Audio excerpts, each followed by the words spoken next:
You no longer need to raise your voice, argue, or prove your worth to someone who disrespects you. There's a far more powerful way to handle those moments, and it begins with the right silence at the right time. In this video, you'll learn 5 Stoic attitudes that can disarm anyone who tries to belittle you. They're quiet strategies, yet relentless, and the best part is you don't need to confront anyone directly. You only need to master yourself. Stoic philosophy was born in ancient Greece and flourished in Rome, carrying through the centuries with one central lesson. You can't control what happens to you, but you have complete control over how you choose to respond. Seneca said, "Nothing is more admirable than remaining calm in the face of injustice." Epictetus taught that it's not events that disturb us, but our judgments about them. And Marcus Aurelius wrote, "The best revenge is to be unlike the one who wronged you." These men lived in brutal times, yet they found a path of balance, dignity, and self-control, even when facing insults, betrayals, and constant challenges. And what they discovered applies perfectly to your life today. Because modern disrespect often comes disguised as sarcasm, interruptions, mocking glances, or subtle put-downs. But the Stoic response remains the most effective, with posture, clear boundaries, and a mind that refuses to bend under provocation. Attitude 1. Don't react immediately. Reacting on impulse is like handing over your dignity on a silver platter. That's exactly what the disrespectful person is hoping for, to make you lose control. The Stoics called this the conscious pause.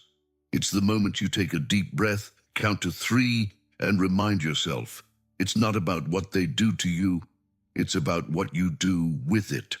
Luke learned this from his friend Helen, a philosopher. Instead of snapping back when Mark mocked him, Luke began to answer calmly. That quiet composure disarmed the aggressor without raising his voice. Picture your next argument. Someone provokes you, you feel the heat rising. But instead of answering right away, you breathe, observe, and then choose to react as you always have or to act as you never have before. That pause might seem small, but it marks a before and after. Because the one who controls the timing of their response controls their own strength. Attitude 2. Use serenity as a weapon. The loudest voice is not always right, and the calm voice almost always has control. Matching the aggressor's tone is like stepping into a minefield where no one walks away unharmed. But when you keep your voice steady, low, and confident, something interesting happens. The other person loses their ground. John, a community leader, was constantly challenged by colleagues with harsh words. In the past, he would respond at the same level, fueling conflicts. But once he applied Stoic wisdom, everything changed. When attacked again, he simply replied, "I understand your point. Shall we find a solution together?" The result: silence, immediate disarmament. Seneca said, "Calm words have more power than shouting." Serenity is not passivity. It's emotional intelligence in action.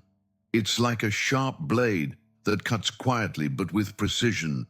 Speak firmly, speak peacefully, speak like someone who has nothing to prove, only a position to hold. Attitude 3. Practice Stoic indifference. Not every attack deserves a response, and often ignoring is the most powerful answer. Stoic indifference is not coldness, it's wisdom.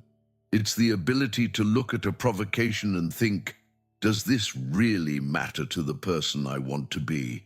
Amanda, a dedicated teacher, received malicious and unfair criticism from colleagues. At first, she exhausted herself trying to defend against every comment, until she read Marcus Aurelius. If someone despises you, that is their problem. From then on, she created a filter. Does this affect my integrity or just my ego? When she got an aggressive email, she breathed, read it, and didn't reply. She simply kept doing excellent work. The critic lost their power, and Amanda gained peace. Epictetus said, "What disturbs you is not what happens, but what you think about what happens." Practicing indifference protects your focus, your energy, and your identity. Ask yourself, will this matter in a week, in a year? If the answer is no, ignore it with elegance. Attitude 4. Show excellence in silence. The best response to disrespect is excellence. Not with words, but with actions that speak for you. Ryan, a young architect, was constantly underestimated by an older colleague. Instead of arguing or trying to justify himself, he chose a different strategy, delivering flawless work.